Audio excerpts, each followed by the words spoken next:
하나님 말씀 봅니다. 하나님의 말씀 사도행전 6장 1절에서 6절까지 말씀 보겠습니다. 제가 한 구절, 우리 교우들이 한 구절, 그리고 6절은 함께 한 목소리로 낭독합니다. 신약 성경 196면입니다. 그때에 제자가 더 많아졌는데 헬라파 유대인들이 자기의 과부들이 매일의 구제에 빠짐으로 히브리파 사람을 원망하니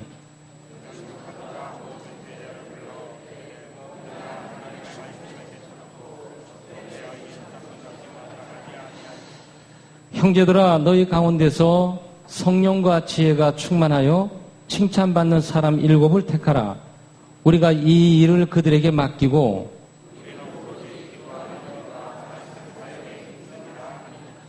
온 무리가 이 말을 기뻐하여 믿음과 성령이 충만한 사람 스데반과 또 빌립과 부로고로와 니가노로와 디몬과 바메나와 유대교에 입교했던 안디옥 사람 니골라를 택하여 사도들 앞에 세우니 사도들이 기도하고 그들에게 안수하니라. 제가 7절은 제가 읽어드립니다.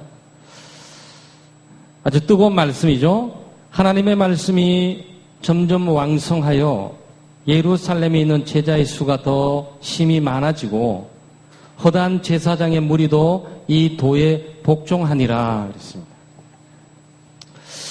자, 우리가 장로교가 뭔지 장로교 정치에 대해서 우리가 살펴봤고요.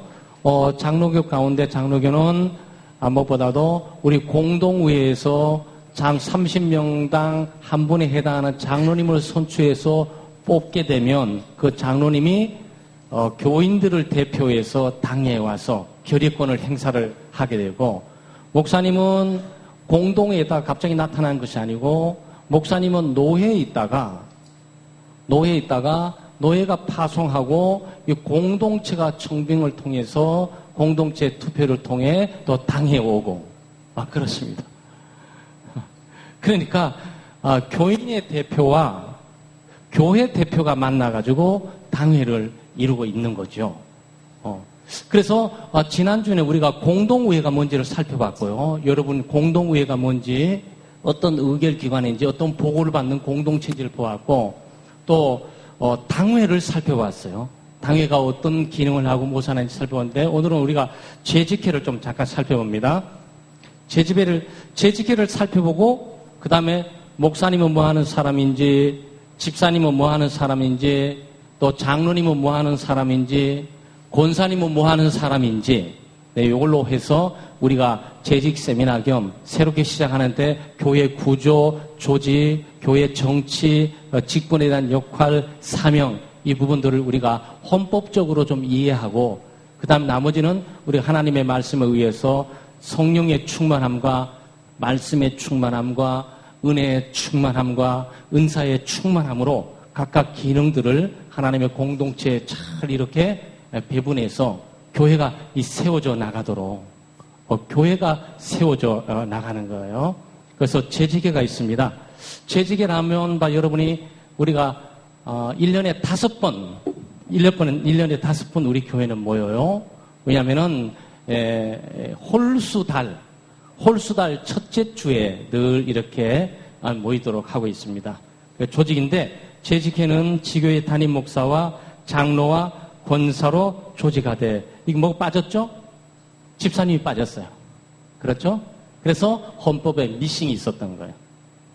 그래서 이 헌법책이 만들어지자마자 곧바로 헌법위원회에 우리 임원들이 몇 분이 지적을 하면서 이거 빠졌다, 집어넣어라. 그래서 헌법책 조항 가운데, 이 원본 가운데는 그냥 있게 되는 거고, 거기다가 우리가 또 덧붙여서 집사 이게 또 집어넣게 됩니다.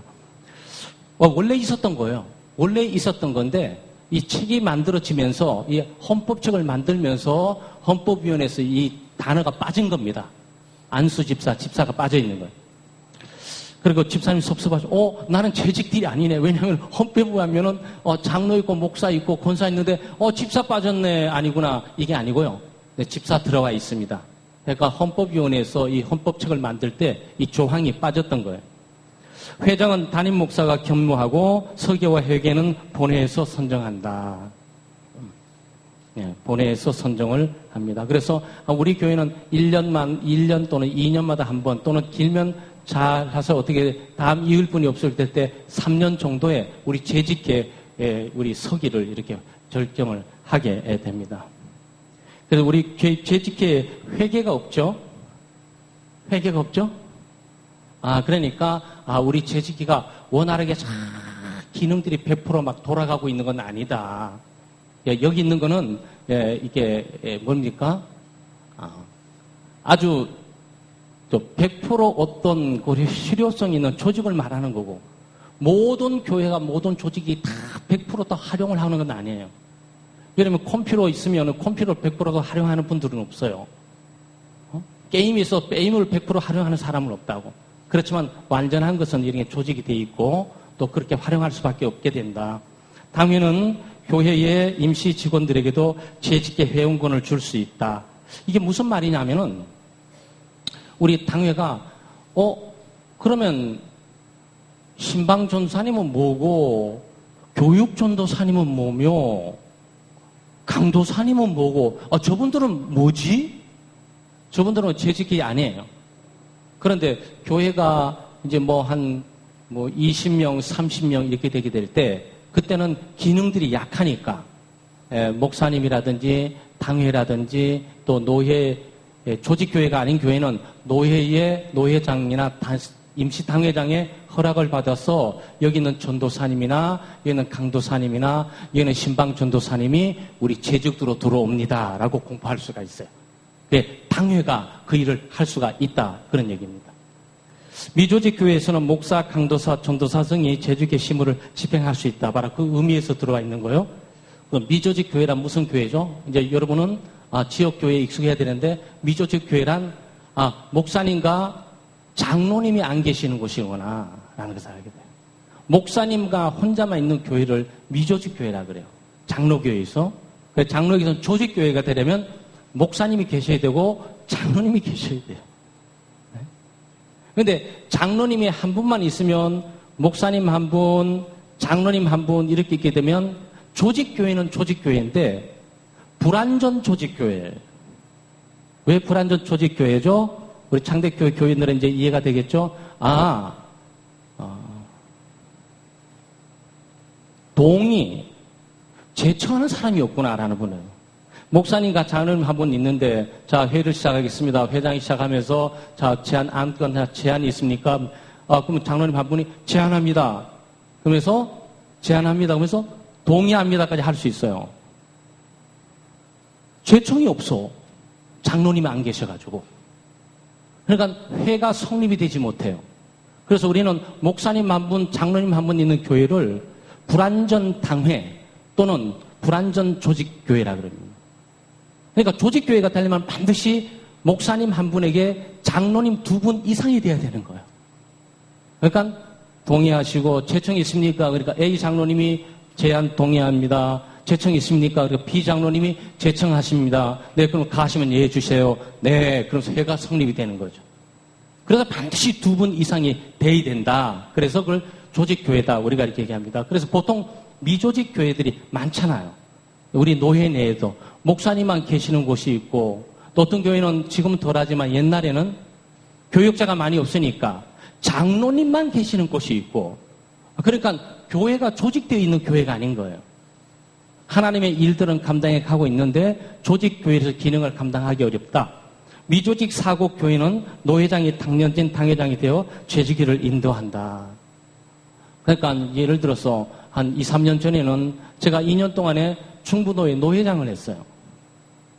노회장을 하면서 창대교회에 이 당회장 담임 목사로 있는데 간천교회 또 당회장으로 있어요. 왜? 간천교회 당회가 사고가 났기 때문에 장로님이 계셨던 2분이 장로님이 떠나버리셨어요. 그러니까 목사님 혼자 남으셨어. 그러니까 조직교회가 아니야. 사람의 수가 300명 되든 500명 되든 1000명이 되든 그것은 미조직교회. 그런 경우 노회장이 바로 그 교회 당회장의 역할을 하게 된다. 그것 때문에 간축교회 집사님들이 우리 교우들 못 볼 일을 보셨는데 간청교회 집사님들이 벌떼처럼 식당까지 몰려왔던 이유가 당회장에게 항의하러 오셨어요. 간청교회 문제. 그렇게 됐어요. 그 막 하는 게 아니고 헌법에 의해서 노예나 총회 또 교회가 질서대로 진행돼 가는구나 이렇게 보게 되는 겁니다. 자, 회집을 보겠습니다.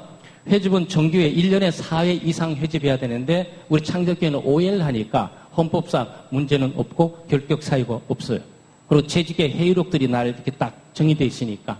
그래서 노예가 시찰 와도 우리는 이런 부분에 대해서 정상적인 교회 기능을 감당해 가고 있다라고 우리가 보게 되죠. 임시회입니다. 임시회는 회장이 필요하다고 인정할 때와 재직 회원 3분의 1 이상의 청원이 있을 때 회장이 소집하고 다음 임시회는 일주일 전에 공고해야 된다. 그러나 경미하거나 긴급한 사항은 일주일 전에 공고하지 않았어도 임시 결정하고 그 후에 본회의에 보고하여 승낙받을 수도 있다. 이런 얘기예요. 그러니까 선조치 후보고를 하는 거죠. 원래 보고를 하고 그 다음에 결의를 해야 되는데 상황이 경미하니까 이것들 일일이 보고하지 않고 결정을 해놓고 회의를 불러놓고 그 회의에 추인을 받는 식으로 일들이 진행돼 갈 수도 있다. 이렇게 헌법은 이게 뭐 유동성에 플렉서블, 유동성을 두고 칼 자르듯이 탁탁탁 자르는 것이 아니고요. 잘라 나가지만 사람이 살다 보니 이럴 수도 있겠구나. 왜냐하면은 상황들이 빠르게 어떻게 진전돼야 되는데 상황은 그렇지 못하니까 어떤 결정사항을 진행해 놓고 나머지 재직회를 불러다가 공고함이 없이 불러다가 임시 재직회를 통해서 승낙하고 이거 추인 받을 수가 있다. 그런 얘기입니다. 의사미의 정족수예요. 의사미 정족수. 재직회 개의 성수는 회원 가반수 출석을 한다. 그래서 회원 증명을 하게 되죠. 우리 집사님들은 따분하게 한 모일 때마다 그 출석을 왜 불러가지고 이렇게 이게 회의가 성립되나 안 되나라고 확인 작업을 하는 거예요. 확인 작업. 그러니까 그 작업을 하는 과정 속에 있는 거니까 따분하고 좀 지루해도 회의에 결격 사유가 없이 진행돼가는 과정이 회의를 다 끝나고 결정했는데 나중 보니까 회원 정족수에 문제가 있어서 회의 전체는 잘못된 거예요. 그건. 네, 그거는 불법 회의가 되는 거예요. 파기예요. 네, 그렇게 되는 거예요. 그래서 회장 그런 오욕이라든지 모욕이라든지 불명예를 쓰지 않기 위해서 반드시 점검을 하고 그 다음에 일들을 진행해 나가게 되어 있죠. 단 사건이 경미하거나 긴급한 일은 성수가 되지 못해도 회집된 회원으로 우선 결정한 다음 그 후에 본회의에 보고하여 승낙한다. 그러니까 과반수가 돼야 돼요. 우리 교회가 100명의 교인, 제 집사님이 계신다면 재직들이 그날 보고 50명밖에 참석을 안 했어. 네. 그건 다행이에요. 만약에 40명밖에 참석 안 했어. 회원 성수가 되지 못해요. 그럼 이거 파회해야 돼. 파회하기 전 2달 있다가 결정해야 돼. 물론 임시회는 다음에 부를 수도 있지만. 그러니까 이런 사항은 40명의 회원들에게 동의 제청을 물어서 이 회의를 진행하기를 원합니다라는 동의 제청을 묻고 회의가 가할 수 있도록 결정하고 그 다음에 다음 공식회의에서 이 부분들을 보고 후 승낙을 받는다는 추인을 받는다. 이미 결정된 사항들을 추인해 주는 상황으로 가게 된다. 그런 얘기입니다. 의사 및 의결 종족수는 다수 가결로 한다. 그 다수결이죠. 만약 문제가 재직회 문제는 다수결이에요. 과반수 이상 다수결. 바로 이렇게 되게 되죠. 직무와 권한이 이제 우리가 눈여겨봐야 되고, 그럼 재직에는 뭐 하는가? 이게 이제 여러분의 이제 관심을 둬야 될 분야죠. 나머지는 회장과 서기가 알아가지고 이 부분들을 조정하지만, 이 회의가 출석을 불러야 되는지 말아야 되는지, 출석하게 되면 과반수가 됐는지 말아야 되는지, 또 안 됐으면 이것을 해야 되는지 말아야 되는지 회장이 해야 될 일이니까 그걸 진행해 나가는데, 이제는 문제는 그럼 우리는 뭐 하는 사람이냐? 왜 우리를 모아놓고 출석 불러놓고 날마다 지금 집사 직분 주고 우리 여기 있게 하냐라는 기능과 직무가 여기에 나와 있습니다. 재직회는 교회에서 위임한 금전을 처리한다. 여러분과 좀 약간 거리가 멀 수도 있어요. 여기는 돈 다루는 데는구나. 여기는 경제를 다루고 있는 데구나라고 직접적으로 알게 됩니다. 그러니까 그래서 우리 재정위원 쪽에서 재정위원을 뽑게 될 때 원래 안수 집사님을 뽑는 거예요. 원래가 안수 집사님을 3명 이상으로 그런데 안수 집사님 우리 교회에 너무 적다 보니까 또 안수 집사님 오셔서 기능을 잘 감당하지 못하게 되니까 우리 서리 집사님을 함께 와서 이 일을 우리가 함께 진행해 가고 있는 겁니다. 구제에 관한 사건과 금전 출납은 모두 본회에서 간장하되 회계를 통하여 처리한다. 죄직에는 정기 공동의회에 1년간 회계 결산 및 1년도 교회 예산과 기타 사복을 해야 된다. 회계는 금전 출납, 돈, 금전 출납, 회계, 구제 이것만 있어요. 여러분 여기 뭘 말하는 거죠? 이거 재직의 가장 핵심적인 사건은 구제, 정의 사건이구나라는 걸 배워요. 오늘 우리가 사도행전 6장을 봤죠? 사도행전 6장을 보면서 뭘 느꼈습니까? 사도행전은 구제 문제가 있는데 구제 문제가 잘 안 되고 있는 거예요. 교회가. 사람이 많다 보니까. 여기는 히브리파 과부들이 있고 여기는 헬라파 과부들이 있어요. 그런데 교회가 누가 지금 이 갖고 있는 경제를 가지고 어려운 사람을 도와주고 있는지 모르지만 히브리파 있는 사람 과부들만 도와주는 거예요. 그러다 보니까 헬라파 있는 과부들이 우리는 뭐냐? 교회가 왜 이 모양이냐? 왜 교회가 이렇게 편협하고 편법을 쓰면서 우리를 도외시하고 이러느냐? 안 된다 이거 한 겁니다. 그러니까 사도들이 있다가 이게 큰 실수구나. 우리는 말씀과 기도만 전무하고 이 일만 할 수 있는 집사를 세우자. 그래서 7명의 은혜와 성령 말씀이 충만한 집사가 세워지는데 이 집사님들이 소위 재직인데 이 사람들이 하는 것은 누가 구제를 받을 사람이며 우리 경제의 구조를 도대체 누구를 얼마를 어떻게 도와야 되는지를 더 하나는 사업 계획을 한다고. 이게 재직회예요. 그러니까 재직회가 있어야 될 핵심 문제는 뭐냐? 교회 건축이 이렇게 이 문제를 하려고 그러는 것이 아니고 도대체 어려운 분들은 누구며 그 어려운 분들은 얼마나 어려우며 그 어려움을 우리가 어떻게 도울 것이며 그 구제를 하게 될 때 어떻게 공평하게 구제를 하게 될 것이고 구제를 하게 될 때 경제는 도대체 어떻게 만들 것이냐. 이게 주안점이에요. 이게 재직의 주안점이에요. 그러니까 재직해서 재직들이나 우리가 집사에 대해서 권사에 대해서 살펴보겠지만 재직들에 있어서 가장 최우선적인 문제는 구제입니다. 구제. 근데 구제가 확장되게 되면 이것이 장학으로까지 연결되고 이것 소위 노인복지까지 연결되고 이것이 소년소녀 가장까지 연결되고 이게 사회에 도외시되고 있는 소외계층을 향해서 그들을 세우는 작업이 바로 교회에 있게 되는 거라고요. 근데 이게 먼저예요. 그러니까 이 문제를 어떻게 우리가 만들어 가야 된다고요. 그러니까 이걸 이제 잘 돼 가야 되는데 물론 저희들도 연구도 많이 하고 재직회 활동하는데 그러면 여러분 구제를 단순하게 보죠. 구제가 단순하지 않아요. 구제는 교회 사역의 핵심이에요. 하나님께서 하나님의 공동체의 중심에 늘 두셨던 말씀이 뭐냐 하면은 이방의 빛과 소금이 되라는데 이방의 빛이 되라는 건데 그중에 제일 먼저 구제가 있습니다. 구제는 무슨 뜻이냐면 이렇게 고아들이 있어요. 고아들을 돌봐야 돼요. 그 다음에 가난한 사람이 있어요. 가난한 사람들을 돌봐야 돼요. 누가 돌보냐고? 교회가 돌본다고. 교회도 어떤 기관이 돌보냐고? 바로 교육기관이 아니고 이 재직기관이 바로 그 일들을 늘 신방과 구역, 선교에 함께 있으면서 어려운 사람이 누군지를 늘 살피면서 이 일을 하는 작업들이 진행된다고요. 그러니까 사실은 이런 부분들의 사역들이 활발해지게 되게 될 때 우리는 경제 문제가 이 부분들이 어떻게 집행되는지 많이 배당이 되게 되겠죠. 많이 배당이 되게 되겠죠. 그러니까 이게 뭡니까? 이게 정의 구현이에요.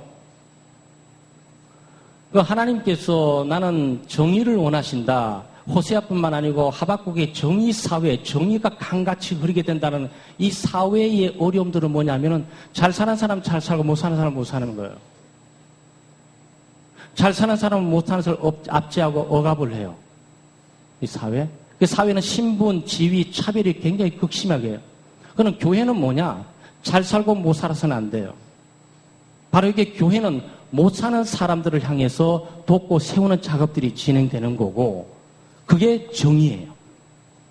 정의라는 것은 법만 지키고 사는 것이 아니고 가난한 사람들이 억압받고 가난한 사람들이 무시당하고 경멸당하는 이것들이 바로 이게 불법이에요. 그러니까 이것들을 전면에 내서 하는 게 바로 교회거든요. 그러니까 교회가 맨 처음에 들어왔을 때 대한민국 들어오게 될 때 경제가 어려우니까 구제를 많이 했잖아. 구제의 한 방편이 먹고 마시는 입는 것도 주지만 그다음 뭐가 있었죠? 학교를 세워줬잖아. 구제해야지. 교육에 눈을 뜨고 문명에 눈을 떠서 살아나가는 방안들을 강구하도록 교육시키는데 이거 구제예요. 그래서 우리 재직들 가운데 뭐 교육도 있고 선교도 있고 구제도 있고 그다음에 뭐죠? 장례, 뭐 경조일들. 경제를 하러 가면은 사람은 돌아가시고 부모님 돌아가셨는데 집안 환경이 이걸 할 만한 능력이 없어요. 지금은 여러분 모르지만 제 어릴 때는 우리 어머니가 그 경조부에 있었는데 어머니가 여성들 염원 다 하셨어요. 목사님 남자라서 여성의 그 시신을 못 다루니까 어머니가 경조부에서 시신을 뭐 다 이렇게 달았어요. 어머니가 말해놓고 제가 알죠. 또 그러니까 뭐뭐 준비하고 솜 준비하고 뭐 준비하면서 뭐 이 하는 걸 얘기해서 다 아는 거죠. 교회에서 했어요. 교회에서. 장례를 교회에서 했다고. 왜? 구제를 하려고. 그 슬픔과 아픔, 고통으로부터 경제적인 어려움뿐만 아니고 심적이고 정신적인 어려움들을 교회가 담당. 그것이 뭐냐면 재직회 부서 속에 있어요. 경조부가 있다고. 그 일을 하셨던 거예요. 그러니까 구제는 단순히 단어가 구제지 여기는 선교, 네, 여기는 복지, 그렇죠? 여기는 교육, 다 모든 것들이 이 경조사의 일들, 이 모든 것들이 구제와 함께 맞물려 있는 거예요. 이게 재직회가 해야 될 일이란 말이죠. 그래서 우리 집사님들은 앞으로 우리 당회도 애를 많이 쓸 거예요. 그냥 모든 교회마다 이 재직회를 어떻게 기능화하느냐, 재직회를 어떻게 활성화시키냐, 재직들이 어떻게 자기의 기능과 역할을 알아서 그 부분들에 봉사하고 헌신하면서 잘 감당하게 하냐, 뭐 이런 일들이 있죠. 네? 이게 재직들이. 그리고 얼마나 재직회가 중요합니까? 물론 재직에는 의결하는 의결기관의 요소도 없잖아 있어요. 그런데 재직에는 의결기관보다도 이 구제와 정의를 구현하는 실행사업에 모든 부분들이 맞물려 있어요. 그래서 저 어려운 아이들 저 어떡하지? 우리가 교육시킵시다. 교육 어떻게 시킵니까? 교육비를 모읍시다. 구제 딱 준비해서 학교를 공부시키고 돈이 많은 교회는 학교를 세워줘 버리고 그래서 어떤 교회들은 그 자기 개인 학교를 갖고 있는 교회들이 많아요. 그게 단순히 교육을 한다 이렇게 생각하시면 안 되고요. 저 교회는 이 사회를 구제하고 사회를 구원하는 사역들을 교육을 통해서 지금 창출해내고 있구나라고 이렇게 보는 거죠. 그게 얼마나 중요하냐고요. 그러니까 세상에 슬픔 당한 사람들, 아픈 당한 사람들, 물질이 없는 사람들, 정치인 압제와 고통을 받는 사람들, 법망에서 법의 고통을 받고 있는 사람들. 그러니까 우리 재직들이 다양한 능력 있는 사람들이 모여야 돼요. 변호사 3명이 있으면 이게 우리 조선족에서 오는 사람들 가운데 법적인 문제를 교회가 해결해 주는 거죠.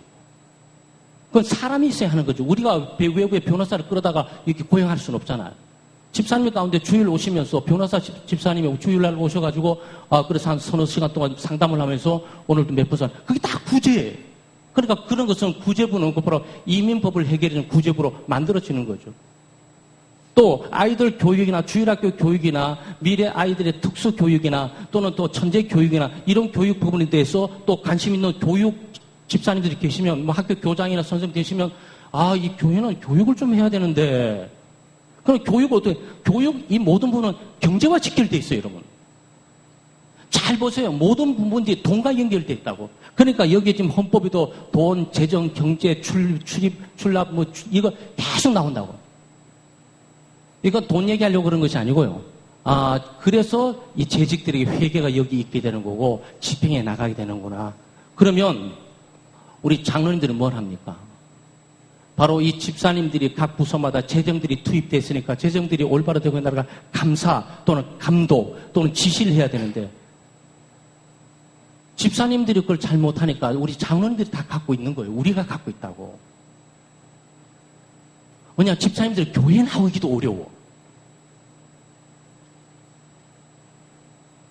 좀 교회 나가지고 시간이 나도 봉사는 좀 할 수 있는데 그 봉사가 자기 재능과 달란트를 통해서 그 분야를 활성화 나갈 수가 있어야 되는데 또 그러지를 못해. 여러분 그런 거예요. 그러니까 교회는 아주 사회 전반에 다양한 인재들이 들어와서 여기서 다양한 것들을 논의하면서 여기서 구제 그리고 정의가 실현되도록 해야 된단 말이죠. 가난하고 힘들고 어려운 사람이 억압하고 눈물을 날마다 흘리는 그 세상은 얼마나 가슴 아픕니까? 그건 부당한 거예요. 그래서 그건 불의한 거예요. 그래서 그건 정의가 아니에요. 그 정의사회라는 것은 한국에도 마찬가지지만 정부가 들어서자마자 갑작스럽게 몇 사람 정권, 정치에 있는 사람 경제에 때려잡아가지고 넣는 거. 이게 정의가 아니에요. 정의는 평등이 없는 거라고. 그리고 가장 약하고 어렵고 힘든 사람들이 국가로부터 보호를 받고 보조를 받으면서 그들이 안전하게 눈물을 찢고 살아갈 수 있도록 만드는 것이 정의예요. 근데 그 정의를 어디서 가장 많이 실천하냐면 교회에서 실천하는데 교회에 실천하는 중심부가 어디냐면 그게 재직이라고. 그 재직들에게는 구제, 정의, 부당하고 불법, 부조리, 경우에 안 맞는 거, 양심이 안 맞는 거, 이 모든 것들은 잘못 돌아가고 있으니까 하나님의 말씀으로 모두 돌아와야 된다라고 힘쓸 수밖에 없게 되어 있어요. 그래서 우리 재직들이나 직분자들에게 헌신이 요구되는 이유가 자기 한번 가꾸고 살기도 바쁜 세상에 내 시간과 내 몸 들여, 내 재능 들여서 다른 사람을 위해서 산다는 것이 그 얼마나 벅차고 힘든 일입니까? 그러니까 예수 믿는 것도 훌륭한 거고 교회 신앙생활 하면서 훌륭한 거고 트럼프 대통령 취임했지만 본인도 장로교인이에요. 트럼프. 지금까지 역대 침도교, 침례교 장로 목사님들이 많았는데 대통령이 많았는데 요번에 아주 놀랍게도 미국이 이상한 일 하나 가운데는 성품도 좀 이상하고 이 사람은 정치인도 아니고 이 사람은 또 무슨 뭐 외교 있는 분야 있는 것도 아니고 그냥 돈 버는 사만 잔뜩 하다가 대통령 된 사람이에요. 근데 이 사람이 장로교 교인이라고. 그러니까 거기 성경 위에 올려놓고 지금 미국을 사수하면서 미국 국민들의 눈물을 씻어보겠다고 어쨌든 본인은 뭐 그렇게 하고 출발을 한 거예요. 그러니까 성격이 그래 보여도 여러분 안심하시면 돼. 그 배우의 깊은 곳에 이런 기본 날마다 주일 이제 예배 들어가는 게 틀렸고 본인이 목사님 모시고 이제 백악관에서 예배 드려야 될 판인데 백악관에도 잘 안 산대요. 백악관이 어설퍼가지고 자기가 살고 있는 맨하탄 그 건물 거기가 더 안전하대. 거기가. 국가가 주는 비행기도 좀 초라해 보여갖고 자기 그냥 전용 비행기 자기가 타고 다니겠대 그냥. 그 이분은 대통령 되고 싶어 된 게 아니고 그냥 어떻게 사업적으로 하다 보니까 대통령이 된 거예요. 그래서 오히려 잘 될지도 몰라요.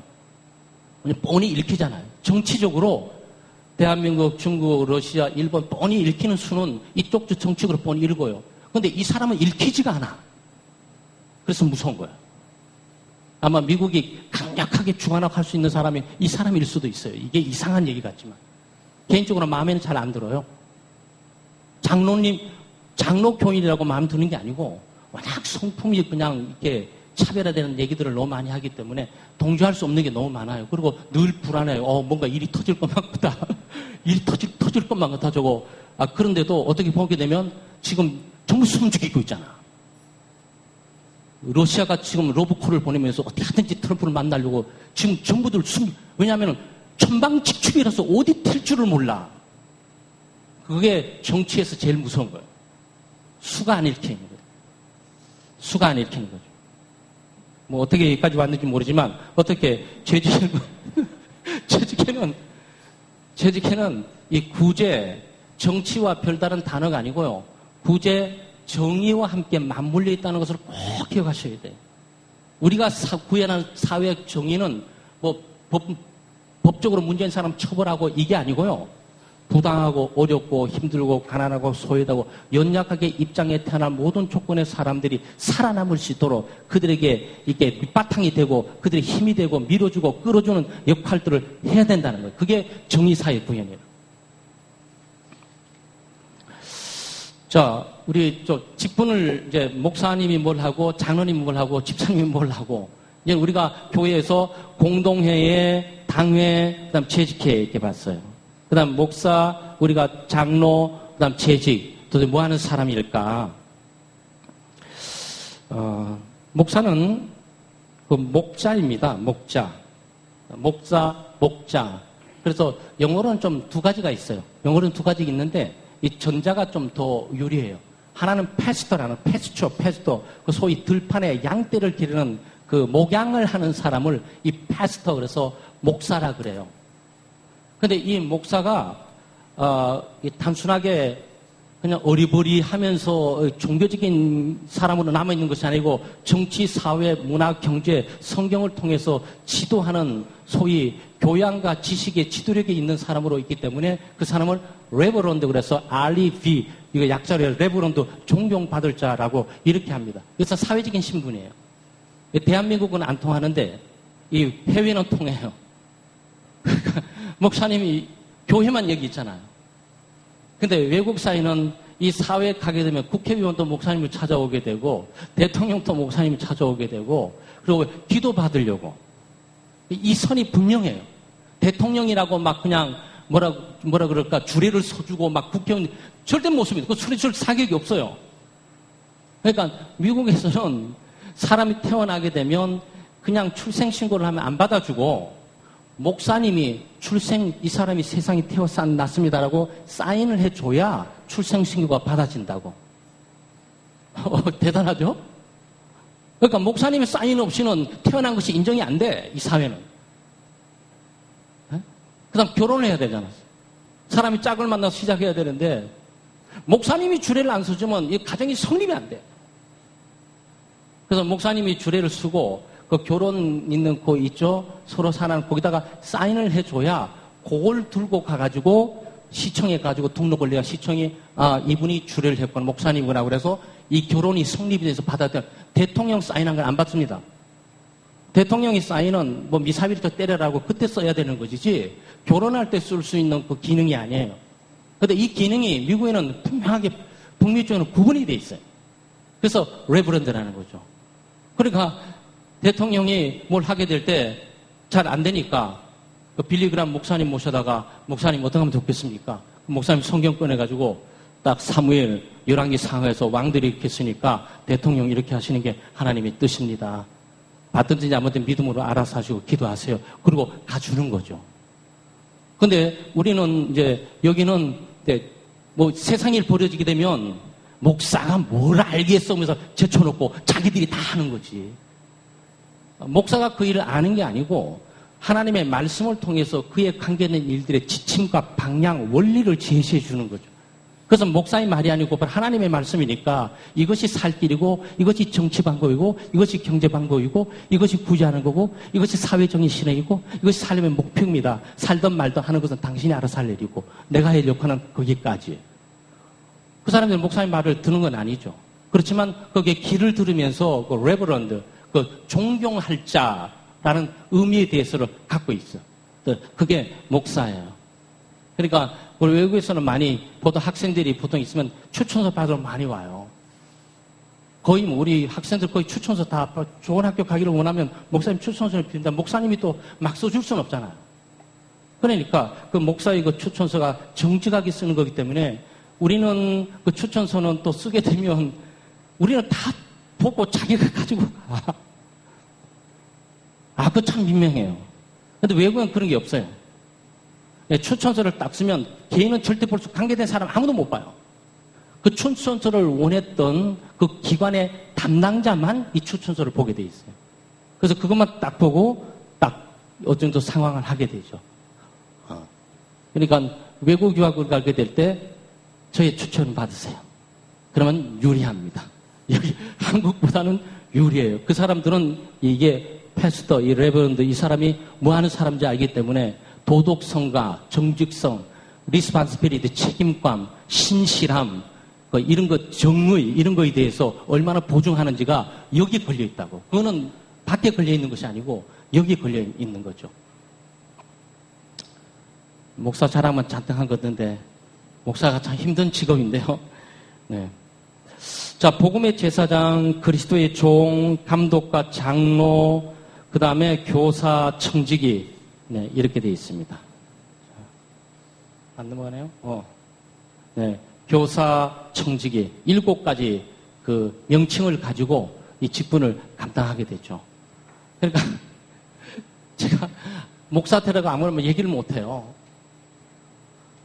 목사가 갈 곳도 없어서 가면 안 되고, 사회적인 실패했기 때문에 신학교 오면 안 되고, 정말 사회에 탁월한 사람이 목사가 돼야 돼요. 네, 그래야 됩니다. 그래서 정치, 사회, 문화, 교양도 굉장히 높고, 사회적 안목과 통찰력도 굉장히 많고, 그러면서 이형적인 하나님의 뜻을 갖고 이 사회를 깨뜨려보는 능력 있는 그런 사람이 신학교 가지고 목사가 돼서 가야지, 그냥 갈 데 없으니까 신학교를 와버리고, 할 데 없으니까 목사가 돼야 된다 그러고, 또 세상에 실패 다 해서 할 것 해보니까 다 하니까 다 아무것도 못하니 이것만 할 수 있다고 하고, 이거는 아니에요. 그렇게 오실 수 있는 사람이 있을 수도 있지만, 제가 볼 때는 목사는 그러면 안 돼요.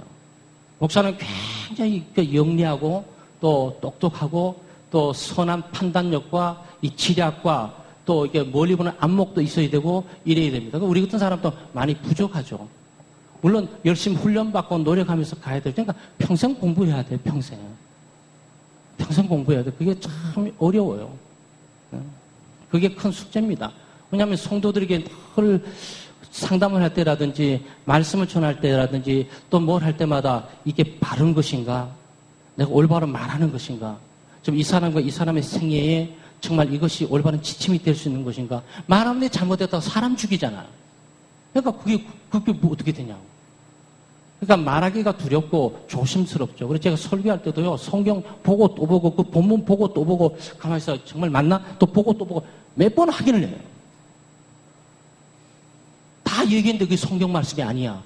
아, 이게 완전히 사람, 진짜, 어떻게 되는 거예요? 그 하나님 앞에 그 혼남을 어떻게 감당하겠습니까? 자, 목사의 고유한 직무입니다. 목사의 고유한 직무는 예배를 주관하고 성경을 강론하고 성례를 거행하고 하나님의 대리하여 교인들을 축복합니다. 어린이, 청소년, 청년들을 교육하고 교우들을 신방하며 필요에 따라 성도를 위하여 안수하며 기도한다. 필요에 따라. 그래서 제가 필요에 따라 기도해 드립니다. 아무나 막 무조건 안수하는 것이 아니고요. 정말 절박하고 저도 안수기도를 해드리고 싶고 그분 또 안수기도를 받을 만한 마음의 준비가 있을 때 제가 꼭 머리에 손을 얹고 개인적으로 또 비전실이라든지 우리 당회라든지 또는 본당에 제가 꼭 기도를 하죠. 왜 그럴까요? 제 본분이니까. 네, 헌법에 쓰여진 제 직무와 본분이니까 그 본분을 따라서 노력을 해 가는 거죠. 교회 각종 임직과 취임을 준비한다. 목사는 교회 행정의 총책임자로서 장로의 협력을 받아 실권해야 한다. 이게 중요하죠. 장로님의 협력이 강력하게 필요해요. 목사님 혼자 독단적으로 일할 수 있는 것은 없어요. 헌법에도 보장되지 않아요. 목사님은 부족한 게 많기 때문에 해야 될 역할들이 너무나 중차하기 때문에 함께 협력해 줘야 될 장로님이 너무너무 절실하고 필요한 거예요. 그래서 저는 장로님들 여기 계셔서 그런 것이 아니라 새벽마다 우리 장로님들 7분 이름 위서부터 아래가 다 딱 한 번씩 부르고 제가 꼭 기도를 마칩니다. 매일매일. 하나님 강건케 하시고 복 주시고 가정 평안을 주시고 사업에 번영함을 주시고 또 어려운 가운데 믿음이 잃지 않고 직분 잘 감당하도록 도와주세요. 이거 하나는 약하지만 기도하고 우리 정병 장로님부터 시작해서 진수범 장로님까지 이름 딱딱딱 부르고 딱 기도합니다. 그게 매일 아침에 해야 될 내 기도 제목이고 일과예요. 목사의 직무 분야가 있습니다. 이건 목사의 고유고요. 직무 분야는 지교회를 목회하는 일이죠. 지교회를 목회하고 있고 중등학교 이상의 학교 교사로 혹은 교회에 관계되는 교육기관에서 성경을 교사하는 일을 하고 있다. 우리 신학교 교수, 신학교 강의 요청하게 되면 가서 해야 돼. 이게 목사의 본분과 일이에요.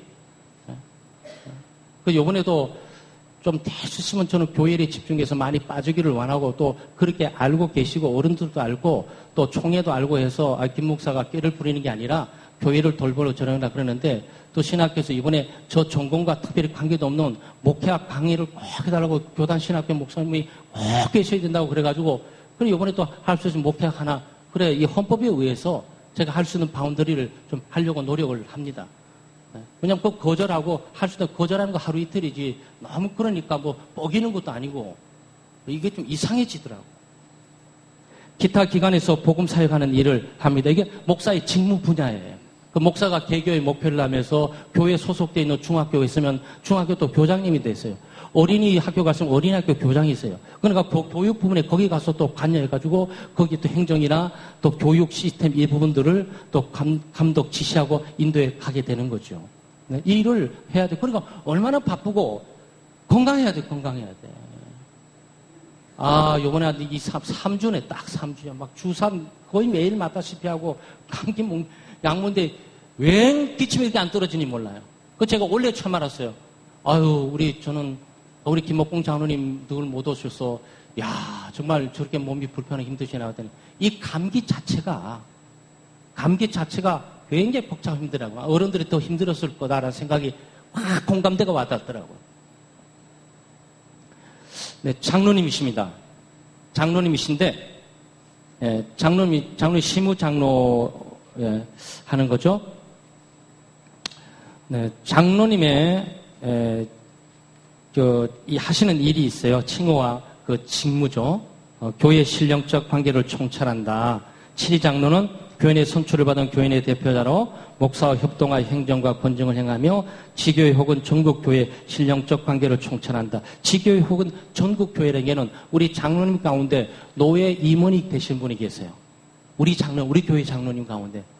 여기 우리 교회 장로님 가운데 거의 노예 임원을 다 하셨어요. 근데 노예 임원이 된다는 것은 노예 산하 모든 기관들을 시찰하고 총찰한다는 그런 뜻이에요. 그러니까 장로님의 직분도 이 교권적인 측면에서 굉장히 범위가 넓고 큰 거예요.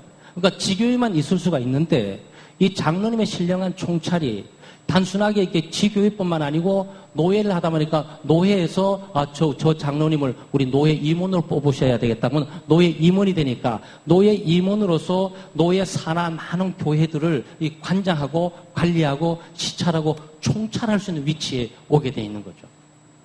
그러니까 지교회만 담당하고 있는 것이 아니라는 얘기예요.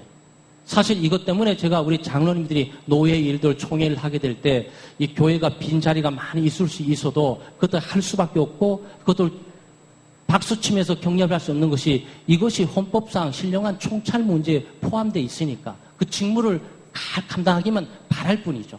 바쁘고 분주한 삶 가운데 교리의 오해나 도덕상 부패를 방지한다 그랬어요. 당회로나 개인으로 선이 건면하되 회개하지 않는 자는 있을 때는 당회에 보고한다. 그 다음에 세 번째죠. 교우들을 신방하여 위로하고 교훈하고 강화한다. 이 장로님들의 그래서 제가 우리 장로님들에게 감동받을 때가 종종 있어요. 큰 거에서뿐만 아니라 작은 거에서 감동받는데 우리 장로님들이 신방 문제 어려움들을 같이 나누다 보니까 목사님, 우리 그냥 구역에 한 명씩 다 이렇게 보내주세요. 그러면 우리가 신방하는 일을 좀 볼 수도 있고, 그래도 시간 날 때마다 우리 교우들을 돌볼 수 있지 않겠습니까? 그러시더라고요. 그게 장로님들로서 아무나 말하는 건 아니에요. 헌법적인 측면도 없겠지만, 본인들이 교우들을 좀 돌아보고 싶고, 정말 내가 소속되어 있는 교회에, 어떤 교회의 신방이라도 좀 한번 가봐야 되겠다. 이런 의지가 좀 있기 때문에 그렇게 말할 수가 있는 거죠. 그 말 자체가 굉장히 여러분 귀한 겁니다. 다 바쁘고 분주하고 가정이 있고 사업이 있고 개인이 있고 가족들 일이 있는데 그런 것 가운데서 또 뛰어넘어서 구역에 장로님들 우리 목사님 장로님들 각 구역에 한 사람 다 보내주세요. 그럼 우리 장로님들이 속한 구역은 신방하는 문제 좀 도움이 되도록 하겠습니다. 그런 얘기거든요. 설사 한 개 시간이 안 돼도 그러지 못할지라도 그 마음이 너무 귀하지 않냐 말이에요. 그러니까 장로님들 사역 가운데 그게 들어 있습니다. 교우를 신방하되 특별히 환자나 상을 당한 자를 위로하고 무지한 자와 어린아이를 가르치며 간호할 것이며 장로는 일반 신자보다 신분상 의무와 직무상 책임이 더욱 중하다. 교인의 신앙을 살피고 위하여 기도한다. 장로는 교인과 함께 기도하며 그를 위하여 기도하고 교인 중에 성경 강론의 결과를 찾아본다. 하여튼 이렇게 스파이 같죠? 사실 이게 우리 장로님들이 가가지고 그래, 요번 주일 예배 잘 드렸습니까? 못 나왔습니다. 그럼 무슨 일을 못 나왔습니까? 그래요. 그런 어려움들이 기도해 드리고. 그 다음, 그래요. 그 다음, 목사님, 설교 들었는데요. 시험 많이 들었어요. 목사님이 저한테 직접적으로 얘기하는 것처럼 막 들리더라고요. 그때 장로님들이, 그 말씀은요, 오해하셨어요. 목사님에게 말씀하시는데 이런 저런 이렇게 된 겁니다. 집사님이 개인적으로 들었다면 성령께서 집사님에게 또는 성도에게 말씀하셔서 그런 있었던 거죠. 감사하십시다. 그러니까 이런 거예요. 네. 이런 것들 설교를 어떻게 잘 들었는지 예배를 어떻게 잘 드렸는지 그 설교를 정말 이해를 했는지 설교에 대한 오해를 없는지 설교를 듣고 난 후에 시험에 들었는지 은혜를 받았는지 그 반응이 무엇인지를 그걸 살피는 거죠. 얼마나 중차단 직분들이에요? 특별히 신방할 자를 목사에게 보고한다. 환자나 슬픔을 당한 자 그리고 회개하는 자와 특별히 도움을 받아야 할 자가 있을 때는 목사에게 보고한다. 우리 장로님 가운데 몇 분은 어떤 분에게 어떤 분이 뭐 안 나오신데 목사님 한번 보셨어요? 이렇게 말할 때도 있고 어떤 분은 목사님 지난주에 많이 안 나왔는데 어떻게 뭐 한번 전화 한번 드려보셨습니까? 할 때가 있어요. 그럴 때 전화 드려보는 분들은 다시 한번 전화 드리기도 하고 이 사안이 단순하지 않구나 생각하게 될 때 우리가 또 신방 요원들과 함께 교육자와 함께 신방을 찾아가기도 하고 그렇습니다. 그런데 제가 남자다 보니까 특별히 여성들에게 부담을 줄 수도 있고 이번에 젊은 사람들은 신방 받기도 어렵지만 목사가 찾아가게 될 때 또 부담이 많이 돼요. 그래서 신방 여전사님이 각 교회마다 필요한 거예요. 그래서 우리 교회는 그래서 신방 간사가 이제 신방 여전사님 격인데 이제 신학교를 이제 공부를 시작을 하면서 이제는 좀 더 앞으로 명칭이 달라지겠지만 그래서 우리 황무자 집사님이 신방 사역에 이번에 함께 관여하면서 일을 하게 된 거죠. 왜냐 여성들이니까 자기 또래라든지 바로 위에 언니뻘이라든지 동생뻘이라든지 마음 터놓고 얘기를 할 수가 있으니까. 근데 제가 찾아가서 얘기를 하게 될 때 원론적일 뿐만 아니고 성경적이고 그냥 목사님에게 여성으로 갖고 있는 민감한 상황도 얘기하지 못한 채 넘어가는 일들이 많은 거죠. 그래서 신방사역 우리 장로님도 마찬가지지만 특별히 장로님이 슬픔과 아픔 당한 일들을 목사님한테 얘기를 안 해요. 그러니까 여러분 제 역할이 신방을 해야 되잖아요. 장로님 역할이 신방을 해야 되잖아요. 근데 교우들은 신방 오지 않도록 숨어 다닌다고. 근데 숨어 다니는 건 괜찮아요. 건강히 숨어 다녀야 되는데 지금 교통사고 나가지고 지금 입원해 있으니까 빨리 알려야 되잖아요. 구역에 알려야 구역장님이나 부구역장님이 알고 선교회원들이 알고 우리 구역 가운데 우리 선교회원 가운데 이름을 사고 당해서 어떤 병원에 수술 받든지 준비하고 있든지 입원해 있답니다. 그러면 제게 보고 보면 그렇구나. 그러면 지금은 안 되고 2, 3일 있다가 신방을 가게 되면 어떤 구역 신방 갔나 또는 구역장님 신방 가셨나 또는 부구역장님이나 또 관계된 회원들이 신방 가셨나 안 가셨구나. 그러면 같이 갈까? 아니면 교역자끼리 먼저 갈까? 아니 이 사안은 우리부터 먼저 가고 정리해놓고 나중에 자기 부서들이 따라가게 되겠지? 라고 정리가 된단 말이죠. 좀 알려주셔야 돼요. 근데 목사로서 어떨 때 굉장히 섭섭한 게 있는데 나중에 알고 보면은 그래서 얼마나 이상합니까? 그래 평안하지 안녕하시죠? 목사님 한 2개월 때 죽다가 살았어요. 한 두 달 동안 병원에 입원하고 있다가 이제 좀 숨통 뛰는 것 같아요. 근데 나는 그걸 왜 몰랐지? 내가 모르고 있는 거예요. 그래서 사무실에서 사무실 가서 몰라요. 그거 알아보시면 어떻게 된 겁니까 이거? 알아보니까 일부러 어떤 개인 친구에게 집사님이나 구역장에게 절대 목사님에게 알리지 말라고 그렇게 신신당부해서 입 다물고 있다가 건강하게 지금 나오느라고. 감사해요. 근데 목사가 그때 필요한 거지. 그때 가서 위로도 하고 격려도 하고 이 사건에 대한 의미도 해석하고 그때 함께 기도를 하고 그렇게 해야 되잖아요. 그래야 된다고. 자, 우리 안수 집사님 마저 잡고 끝낼게요. 약간 시간 가지만. 자, 안수 집사님인데 집사님은 두 구분이 있어요. 안수 집사가 있고 서리 집사가 있습니다. 안수 집사님은 남자들만으로 구성되어 있어요. 안수 집사님은. 안수 집사님은 이 안수를 통해서 항존직이기 때문에 70세까지 그냥 가시는 거예요. 서리 집사님과 안수 집사님의 차이는 크게 없습니다. 왜냐하면 남자 서리 집사님이 계시니까. 서리 집사님은 1년직이고 안수 집사님은 안수를 통해서 이 정년직으로 가게 되는 거 70세까지. 그러니까 좀 무게가 더 있게 되겠죠. 안수 집사님은. 그러니까 서리 집사님은 무시해서 서리 집사를 주는 것이 아니고 이 안수 집사님 정도 되면 교회는 자기 집인 거예요. 네, 안수 집사님 정도 되면요 교회가 자기 집이에요. 여기가. 그러면 여기는 좀 덜하지만, 여러분, 그래도 이게 좀 우리 교회는 아주 크진 않아도, 그래도 좀 편리하게 짐을 서로 나눠주게 되는데, 네, 안수집안 하면, 이 30명이 있는 교회 안수집사님은 장로님 역할을 해요. 장로님 역할을. 그런 분은 아주 쫙 시험에 들 수도 있고, 성장할 수도 있죠. 그러니까, 우리 교회 안수집사님은 안 해도 자리가 많이 안 비어. 잘 몰라요. 근데 한 30명 되는데 안수집사님 정도는 자리가 순식간에 비면서 안 보이면은 확 티가 나요. 그러니까 건강한 분들이 열심히 일을 하게 되죠. 그래서 서리집사님은 1년에 한 번 임명을 계속 갖게 됩니다. 서리집사님은. 안수집사님은 한 번 안수의 임명으로 70청년까지 특별한 경우가 없으면 가게 되는 거고. 이 차이가 있습니다.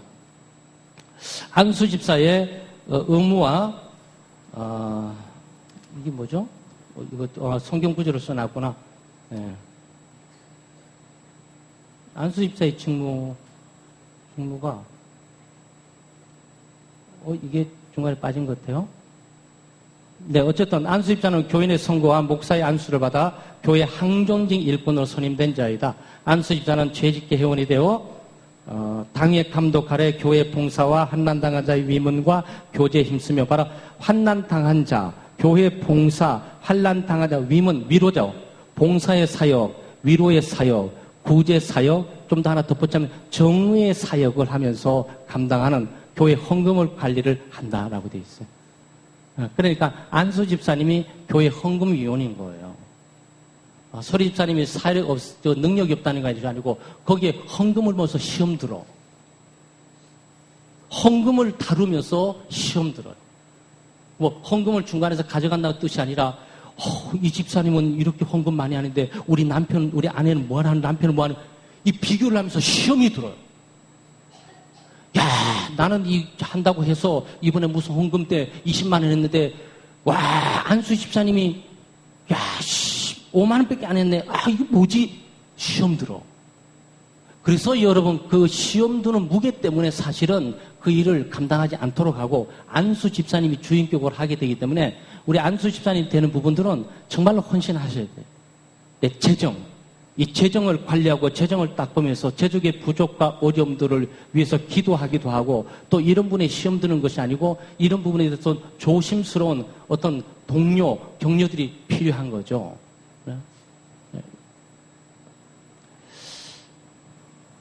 자, 안수 집사는 만 35세 이상 남자 교인으로 합니다. 교인의 의무를 충실히 실행하고 그 생활이 교회의 안팎의 칭찬을 듣고 서리 집사로 만 3년 이상을 흠없이 봉사는 잘해야 한다. 그러니까 후보게 되는 사람이 서리 집사로서 만 3년 동안에 흠없이 직분을 감당하게 될 때 우리 당에는 그 사람을 보고 무조건 이 헌법 위에서 하는 것이 아니고 우리 교회는 여기에 또 자질이 또 들어있어요. 제자 훈련을 받았는지, 그래서 성경 공부를 했는지, 또 이분이 정말로 집사님이 11종금을 하고 있는 건지, 또 예외 모범이 정말 된다고 보고 있는 건지, 이럴 때 당회가 이 사람을 후보로, 안수 집사 후보로 추대하면서 여러분의 투표에 임하도록 그렇게 하는 거죠. 그러니까 일반 교회에서는 위험스럽게 여기 있는 그대로만 갖고 합니다.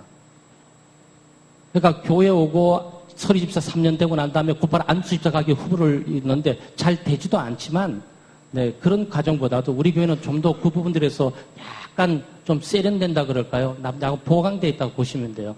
그 제자 훈련을 했는지, 성경 공부를 충실하게 지금 잘 이렇게 왔었는지, 또 어떤 뭐 재직회라든지 또는 선교회라든지 회장이었는지, 또 교육위원회 동안에 교사 사역을 얼마나 했는지, 이 봉사에 대한 열매들을 우리가 좀 보면서 이 정도 되면 우리 창덕교회 안수 집사로 내놔도 괜찮겠다. 그러면 우리 당에만 생각하는 것이 아니고 우리 공동회는 어떻게 생각하는지 한번 물어보자. 그래서 공동회의에 이렇게 이분들을 이렇게 추천해 올리게 되죠. 그래서 여러분은 그걸 보고 기도하는 가운데, 맞아.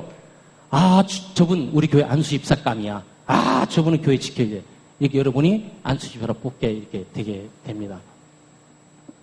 서리 집사의 의무와 직무는, 서리 집사는 당회 지도 아래 있는 임시적 일꾼으로서 교회 봉사와, 여기도 교회 봉사, 환난당한 자의 구제, 환난당한 자의 위로와 구제, 위로도 하나 넣어도 상관이 없어요. 그러니까 안수 집사님 기능이나 서리 집사님 기능이 같아요. 설립자 자격은 세례교인으로 교인의 의무를 충실히 실행하는 자라야 한다. 근데 교인의 의무에 아마 여러분이 잘 아는 것처럼 주일 출석 문제가 나오고 11조 헌금 문제가 나오고 술 끊고 또는 도박을 끊고 일반 유흥을 이런 걸 끊고 그다음에 또 신실하게 교회에 함께 참여하는 모든 기능들이 거기 있죠. 설립자의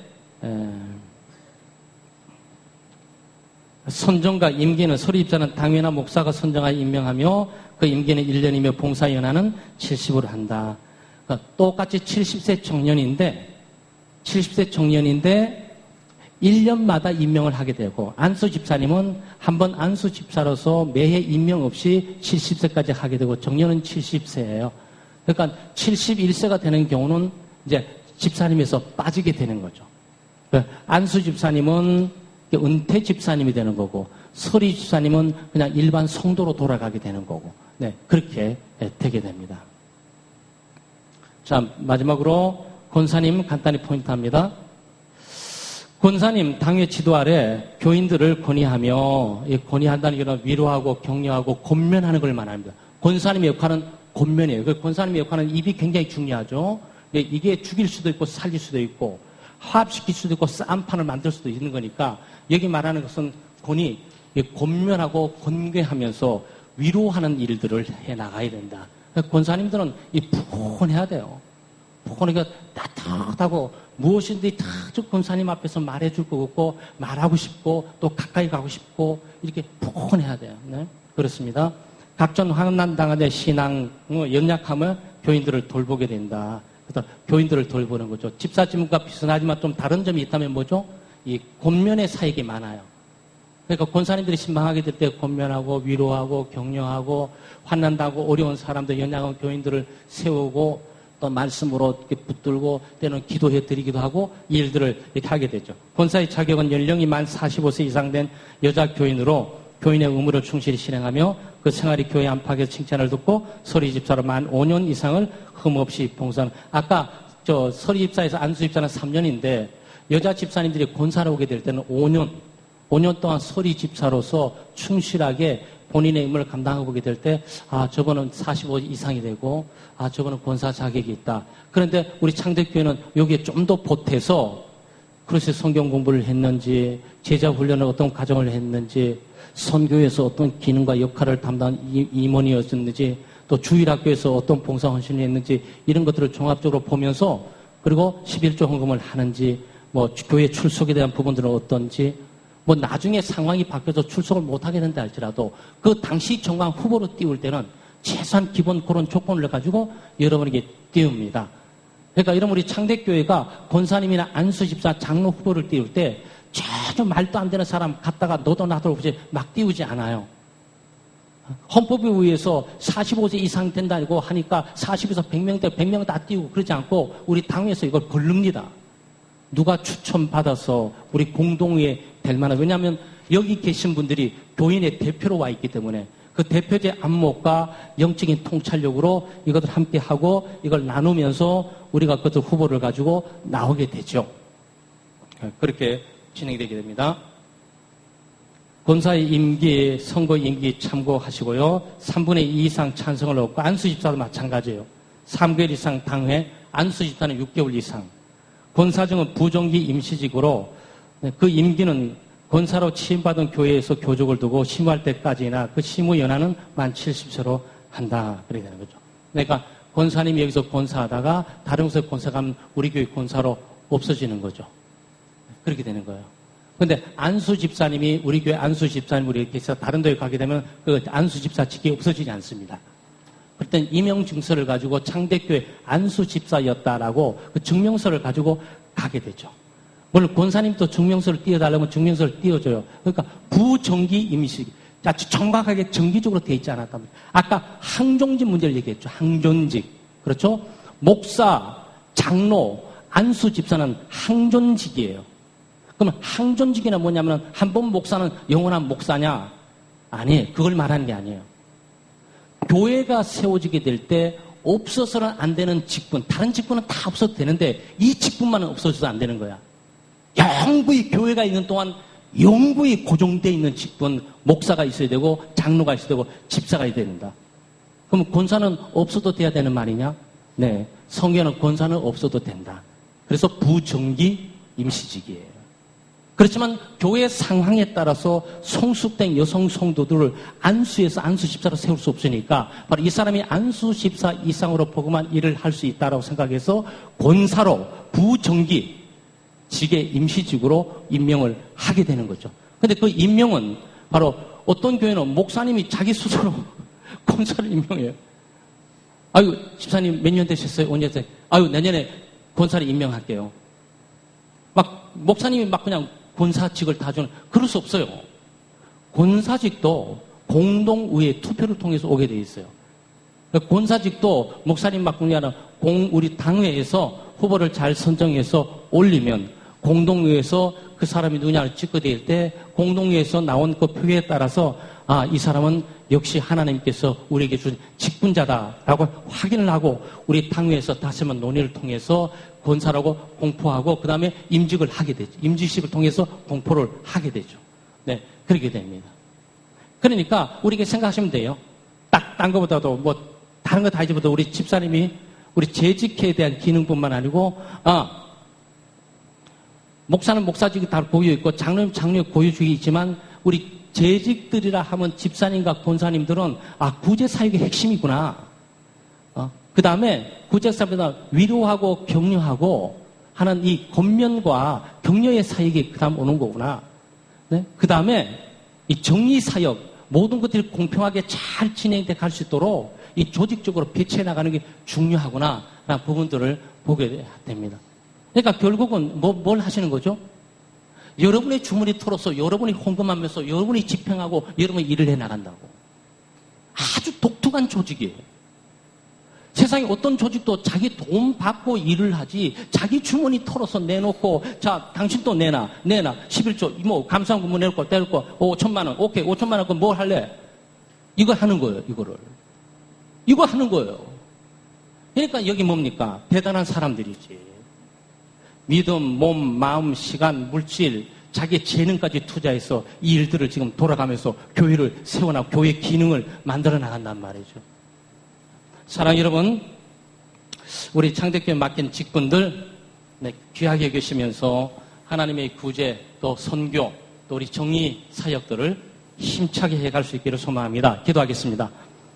하나님 아버지 감사합니다. 하나님의 크신 은혜와 사랑으로 저희들을 붙드시고 우리 창대교회를 세우시며 목사로 장로로 또 집사로 권사로 불러주시고 또 여러 다른 기관뿐만 아니고 속회를 주셔서 또 구역회 구역 지도자들 또 교육회 교육 지도자들 또는 선교회 선교 지도자들 그리고 새가족 양립을 제자 훈련반들 이렇게 찬양대들 간침부들 이렇게 다양한 부서와 기관들을 주셔서 우리가 그 직분마다 감당할 수 있도록 도우심을 감사합니다. 오 하나님 아버지 우리에게 주신 직분을 고귀하게 여기게 하시며 이 직분을 사명으로 알고 우리가 신실하게 잘 감당해 하나님의 영광을 드러내게 하시고 우리 창대교회가 견고하고 힘있게 세워갈 수 있도록 역사하시고 은혜 베풀어 주시옵소서. 감사드리고 예수님 이름으로 기도하옵나이다. 아멘.